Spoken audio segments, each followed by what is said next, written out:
We're going to talk today about hazelnuts. So when you think about tree nuts, we've got things like peanuts, almonds, macadamias, pistachios, walnuts, and hazelnuts. And I'm going to give an example of what that supply chain looks like just to help think through how we do with an orchard crop like a nut crop. So here, we're going back to our example. We're going to look at some things that are impacting producers who produce tree nuts. And we're going to be looking in particular about how hazelnuts get from the grower to the consumer or buyer and all the steps in between real quick. And for hazelnuts, it's pretty simple, pretty straightforward. Hazelnuts traditionally are going back to our model here of supply chains, they were pretty much sold at price. We're slowly moving to something different, and I'll talk about why that is. But part of that is driven by the largest buyer is the Hazelnut Growers of Oregon, which is a farmers cooperative, which is now part of Wilco. And just like we've discussed with blueberries, the same industry is going on right now in terms of value chains brought upon by global forces. And we'll talk what's going on with hazelnuts and why they become an attractive crop for farmers in the Pacific Northwest to produce. So hazelnuts are filberts. So there's a famous commercial out there and they've got different voices speaking, but they use the word filbert as opposed to hazelnut, and that was the first time I realized that a filbert and hazelnut were the same thing. But a lot of the world's hazelnut production comes from Turkey. So Turkey is in the eastern Mediterranean. It's the largest exporter of hazelnuts. The European Union produces about 13%, and the United States produces about 3% of the total world production. So we're not talking about a lot of hazelnuts here in the United States. Turkey produces a lot of dried figs. They produce a lot of dried fruit in general, similar to what we do in the Central Valley in California. But historically, a lot of the production coming from Greece and Turkey would enter the eastern part of the United States prior to 1950 because California couldn't produce very much supply. After World War II, after the devastation that happened in Europe caused by the World War II and the cutting down of all these orchard crops, and then some of the biosanitary issues going on, which are also going on right now in Turkey with all the refugees that have gone through from Syria and the Middle East, there's been some biosecurity issues, and it's created an opportunity for the United States producers on the West Coast to produce hazelnuts and ship them to the eastern part of the United States and displace some of that Turkish imports. What are hazelnuts used for? What comes to mind when you think about hazelnuts? Well, most people probably think about chocolate. So chocolate-covered hazelnuts, Nutella, we'll talk about that, but it's primarily an ingredient into other things. There is some consumption of hazelnuts in a bag, but primarily they're used as ingredients into bakery and confectionery good type products.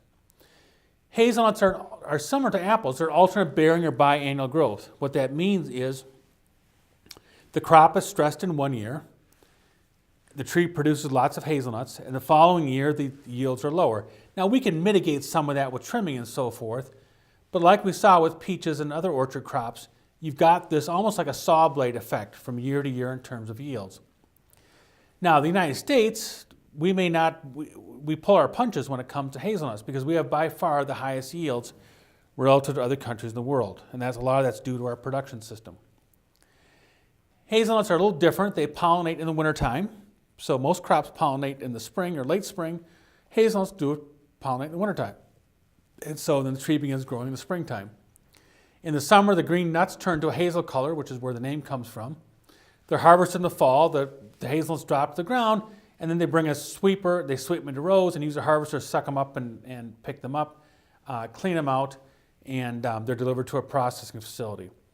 Here they're cleaned, they're air dried to remove moisture, which can cause mold. They crack these in a sheller, separate the meat, which is the heart of the nut, from the shell, and then these are sorted. Sometimes they use lasers, sometimes done by hand, but they're sorted by size and grade.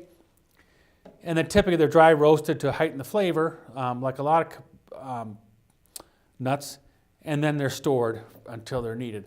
So typically, in the United States, we raise our hazelnuts in the Willamette Valley of Oregon. So the Willamette Valley runs north-south in western Oregon. The location is very ideal for hazelnuts, and it's also ideal for wine grapes, in particular Pinot Noir grapes. So if you're familiar with the Oregon Pinot Noir wine, we've got growers that will grow Pinot Noir grapes, hazelnuts, and sometimes they'll grow grass seed. So a typical farmer might have grass seed, hazelnuts, and Pinot Noir grapes as part of their rotation. The valley doesn't get very cold temperatures, so frost is not an issue, and so that's needed for pollination purposes, and you have a very moderate summer temperature, so it's ideal for growing these types of crops. We also see some hops grown in that area sometimes too. Hazelnuts are generally sold unshelled. They could be whole, diced, sliced, or ground, just like any other nut. They're typically sold at a snack food price. So if you think about the pricing for hazelnuts, typically hazelnuts have one of the lowest percentages of saturated fats, which makes them very desirable to the people that think about health issues, and one of the highest percentages of non-saturated fats. And so typically, if you think about the price point, they tend to be between walnuts and pecans. So if you think about peanuts being the lowest priced, and then almonds tend to be higher priced, as we'll see here, I'll have some data, hazelnuts sort of follow that middle part there. As I mentioned before, Turkey produces by large the world's hazelnut production. They've got some farm programs to encourage hazelnut production in Turkey. Turkey is a very unique country in the sense they've got sugar beets, they've got cotton, they've got hazelnuts. They grow roses for rose oil or rosewood purposes. There's a big, large rose cooperative in the southwestern part of Turkey that produces much of the bundles of roses, and they step on those and make an oil from them that are used in perfume-type products. So it's got a very good climate for a number of these type products, including hazelnuts. And then you see other countries, Georgia, Azerbaijan, the Caucasus countries just north of Turkey, Iran. So the Central Asian countries there, Turkey is considered Eastern Europe, Western Asia. Those countries are very well known for producing hazelnuts. As I said before, the United States has the highest yields. So here we see USA yields, and they're significantly greater than the yields we see from Turkey, which are down here. Turkey tends to be very low bushes. The United States have invested very highly in varieties through the Agricultural Experiment Station at Oregon State University. And they've done a number of things to really create some disease-resistant hazelnut varieties. So hazelnuts are like a lot of crops. We import hazelnuts. We export hazelnuts. And so if we think about our imports down here, these are the Turkish imports I talked about primarily. We're also exporting quite a bit. So these from the West Coast are going overseas, and then there's what we're production inside our country. U.S. acres are increasing as yields go up. So here's the yields here in orange, and you can see that biannual or alternate bearing production that I talked about.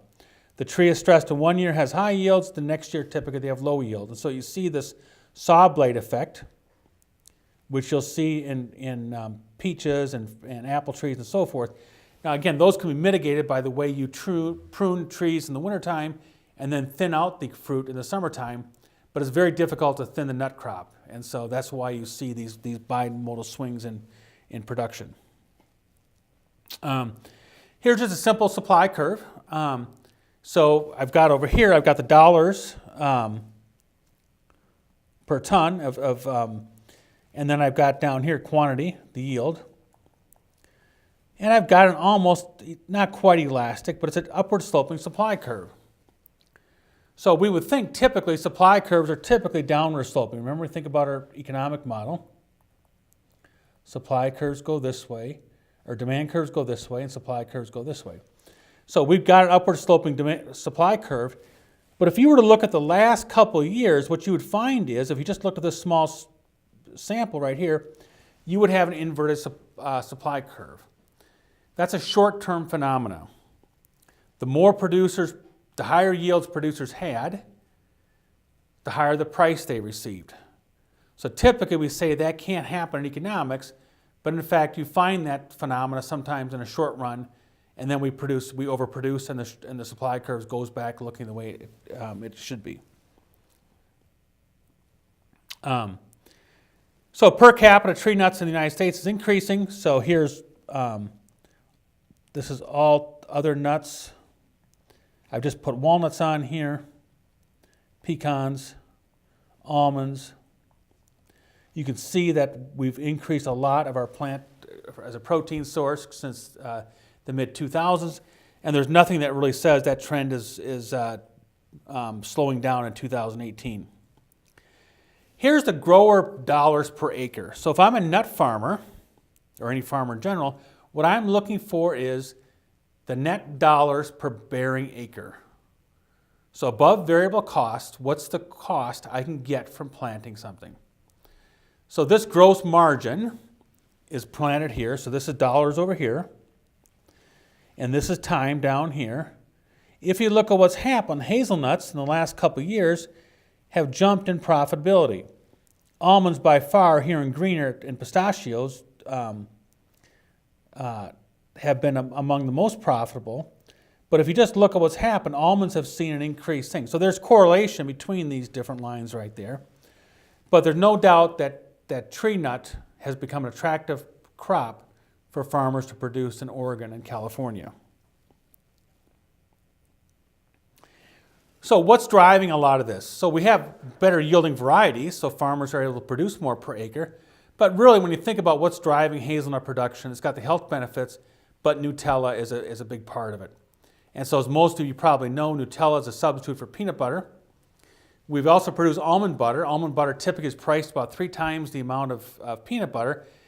Almond butter uses lots of almonds, but typically if you think about the same on a unit basis, a small container of peanut butter might be about $5 more or less. That same container is going to cost $15 for almonds. And so typically we don't see much almond butter on the shelf space because consumers are not willing to spend $15 for almond butter relative to peanut butter. Now Nutella is something different. So part of that is what's going on is Nutella, again, is made with chocolate and hazelnuts. Nutella built a plant in North America, and so instead of importing Turkish hazelnuts, they were saying, why couldn't we get hazelnuts out of Oregon and draw those into our plant in Canada? So right now, there is a lot of Turkish hazelnuts coming into the United States, which are being used in that North American plant for Nutella, but we're also seeing hazelnuts coming out of Oregon being used in that plant. And so Nutella now has become sold worldwide. Peanut butter was very much a North American food product. It's not common to find peanut butter on the shelf in other countries. And if you did, it looked very different than what we had here in the United States. Nutella is rapidly becoming something consumed globally. So many people would say that from a global perspective, Nutella's got much opportunities for being produced globally, and we're going to see what's going to happen as it's consumed in other countries. Where will the hazelnuts come from? Will we ship hazelnuts from Turkey into South America and make Nutella? Or will we see the growth of a hazelnut industry in South America? And we don't really know for sure right now what's going to happen. So that's a quick look at the hazelnut or filbert value chain. We have a lot of growers producing the crop right now in the United States. Consumers are demanding it. It goes through very few steps before it shows up on your shelf.